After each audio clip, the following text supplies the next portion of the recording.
I'm back. I know you're probably thinking, why when she had, I don't think it's frogs on a log, ants on a log. Why when she has weed did she have to order weed? First of all, no one has to do anyone. No one has to do anyone, and no one has to do anything. So weird. That was a funny slip. What I got was these. So I do deals and I make them so they work.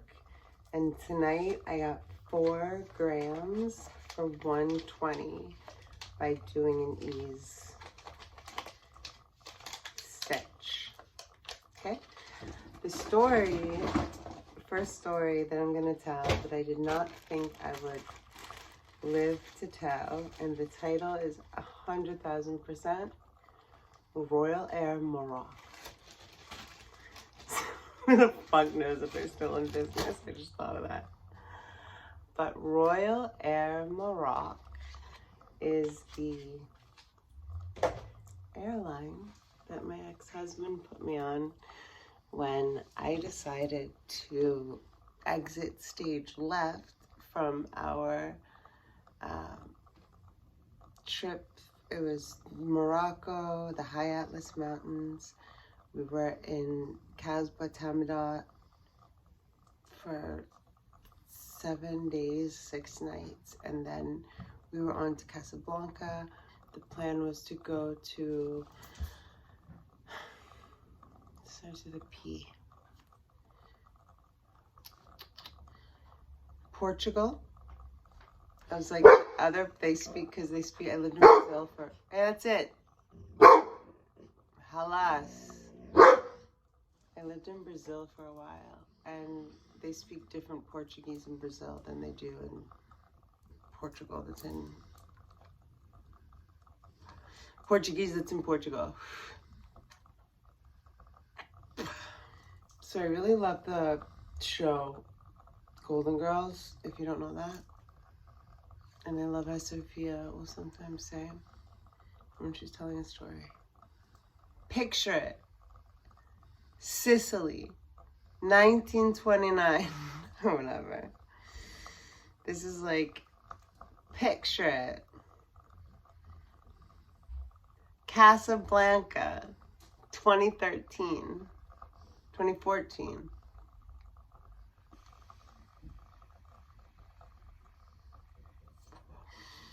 So,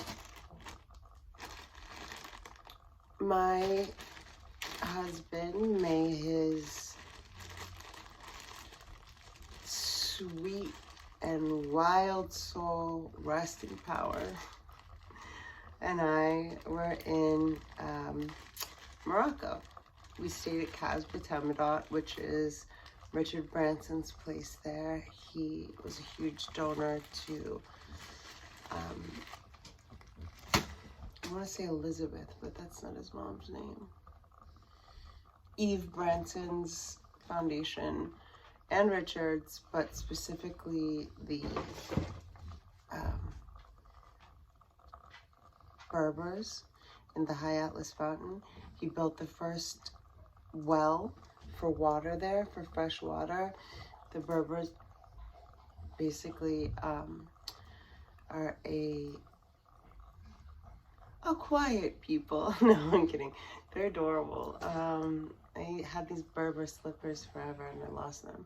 Really peaceful, sweet, but I don't know the whole history. Basically, they didn't have fresh water, and Eve Branson does a lot with them and has helped like a whole community of them in the High Atlas Mountains near Casbah Tamadat. So there we went, and when my ex-husband, and I don't want to ever discredit him, but to the end of not discrediting him, it's important to say that when he behaved certain ways, like how he did in this story, he was so out of it. Like, And I've mentioned before, he was an alcoholic like I've never seen. I felt in many ways that the rehab, whatever, the reprogramming place that Whitney sent me to, like, just prepared me for Patrick, like, in terms of the education and the everything from AA and stuff like that. So he had gotten sober before, but then started drinking on the trip, which was kind of like against like we had I don't remember, we had so many like negotiations. Like I think on this one it was like just drinking red wine or some stupid ass thing like that. And by like the 4th day he was going, in the night there was a pool hall in Casbah Tamadat in like a library situation. We were staying in one of the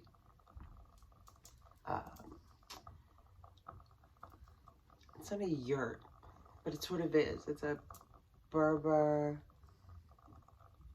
it's on the tip of my tongue. It's a Berber tent. It's a Berber, I'll remember. Anyway, they have like rooms in the main place, and they have like separate like tent things, like little houses, and we had that. And like I just remember, like, I don't mean to be like weird, but like it's like the 3rd day, so I would like fall asleep or be falling asleep, and he'd be like, I'm gonna go play pool, I'm gonna go meet the guys.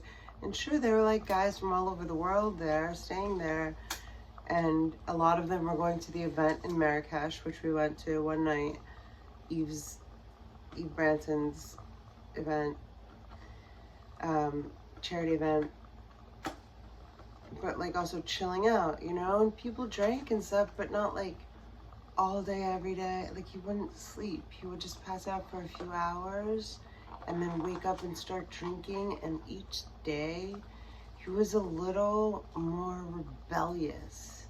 And the rebellion was like when he got drunk, he was fighting his, I don't even know, his ex-wife, his every woman that was rude to him in the past.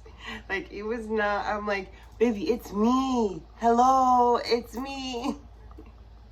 You know? But, you know, it is a real disease. And I don't know. Anyway, so there for 7 days. And on the 7th day, we're leaving as planned with a driver from Casbah Tamadat, this protected like place, you know, quiet, beautiful, to a 4-hour ride to, as planned, to Casablanca for a few days, and then to Prague. No, I'm sorry, and then to Portugal, and then there was one more place and I forgot because I didn't end up going. The guy doesn't even speak English. I remember my girl from Doha, like she was like, Ashley, you're in deep Arab country. Like, you know, just be safe there. Be careful, watch out. She knew about Patrick's drinking. So I had gotten hash from one of the like waiters at the Casbah, and like my ex-husband didn't even smoke, okay? But he had this thing with authority, that was a constant theme with like times that he would rebel, like in this story. So he's been drinking for 7 days, which puts him in a state that I'm not able to like communicate. I don't know what to do when he was like this, like, and we're in another country, and like he's supposed to be taking care of me, like he's supposed to be like my, you know, and he's completely out of control. Like, brought a drink in the car. His body's like excreting. Like, I remember asking the therapist I was seeing at the time, I told her, like, the smell is not something I've smelled before. She's like, Ashley, that's his organs rotting. And I was like, huh?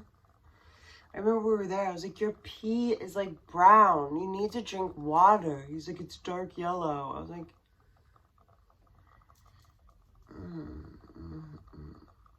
I felt scared. I was like, I don't want to even leave Casbah Tamadat. our driver didn't speak English, and we're going on like country roads, you know? We get to this place, and he's like just drunk, and like he just, when he was like that, like 6 days into drinking, it was like he just wanted to keep this party going that was in his head. And even if you try to play along, which like, I don't even like being inauthentic, it's still, the rules change in his head and you don't know, and then he starts crying. It's no fun, and you can't really win. And I can't really be fake. And he was trying to kiss me. This is how it started, like the huge part of it started. It was inevitable, I'm sure. It was just the catalyst. He goes, like, try to kiss me. I kept being like, I'm tired. Like, I just want to, I was hoping maybe he'd fall asleep, and like, so I didn't know. I was like, I felt uncomfortable, whatever. So we're on this road. This guy didn't speak English, the driver. We're going from like high Atlas Mountains to Casablanca, and Patrick's got his headphones on. He's like dancing in the car and like kind of screaming at the guy, and the guy's like, you know, rich white dude. I know, you know, he like just stop here, and it's like a place in the middle of nowhere, and we get hamburger. He got a hamburger, and we went to the bathroom, and I had the hash like in the back of the car. I wasn't even thinking about it. I'm not even gonna touch it till we get to the hotel. And he's like, tried to kiss me, and I was like, I'm so tired. He's like, what? And things like that. It would just like, he would snap. I was like, oh fuck. And he started screaming, and there were cops on a bike, like Moroccan police, like highway patrol for like the sand dirt road we were on. And he's screaming, where's the hashish? Where's the hashish? I'm like, the fuck are you talking about hashish? Like, get in the car. And I like get in the back of the car. It's like a SUV, you know, like a Yukon or whatever. And the driver's like, my ex-husband was like my height, and when I wore heels I was taller, and with white hair, just like this. It's funny now, not really even. So I'm like praying to God, please let me be safe, please let me be safe, please let me be safe, please let me get home. I'm like, get in the fucking car, Patrick. Please get in the car, Patrick. And he like wanted to roll, he was saying that he wanted to roll a joint of hash. First of all, you couldn't roll a joint of anything if he was sober. I was like, if you get in the car, I will give it to you. And I'm like so mad at this point, because I'm like thinking like, at that point, like drinking was honestly like annoying and kind of hard. Like when you're with somebody that drinks like that, I would like sometimes like take a shot, just like be around him. And like, that's horrible. Anyway, finally he gets in the car. We don't get like arrested by Moroccan police, and he's just being awful, like just awful. And then he starts to apologize and cry, and we're like getting close to Casablanca. We're like, so it's been 3 hours of just hell, you know?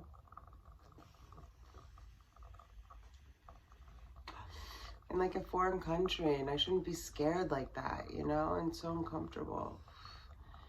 And he goes, do you want me to get you a flight back? And all I wanted was that. And I was like, yes, please. And whatever that meant, like we were living together at that point, I didn't care. I was so done with the craziness. And that trip, we were already married.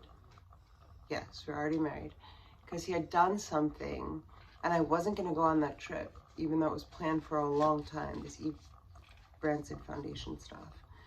And I remember speaking to my father, and he had disrespected me and just really lost it. And, you know, I was just like, this, I can't be with somebody that isn't going to help themselves, and I can't help, or I'm not, like, at least inspiration enough for them to want to be better. And my dad's like, you have to remember, you're not his girlfriend, you're his wife. And I was like, okay. Anyway, he gets me a flight on Royal Air Moroc coach from Casablanca to LA.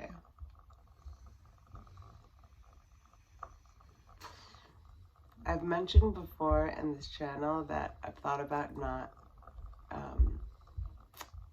cursing and stuff, but there are certain words that my father said that are profanity that I just don't think any other word will do justice to. And it was the way he said it too, but I was like, you know, frantic, like, Dad, I'm coming home early, da da da, Patrick's being crazy, and things like this. I hated that it stressed him out, but he was like, all right, keep texting me, like, text me every, you know, hour, and like when you get on the plane, da da. And so I got the ticket. I remember I had to stay over a night, so he had to get me another room, and he had checked into the suite that he booked, and they only had like the penthouse left. So he had to put me in the penthouse. And so fucking stupid. And so then I had like a 7:30 a.m. flight, and I said, Dad, I'm in the penthouse. We were at the the Sofitel Casablanca. The Sofitel Casablanca, I believe. And I said, I have a plane booked tomorrow at 7:30 a.m.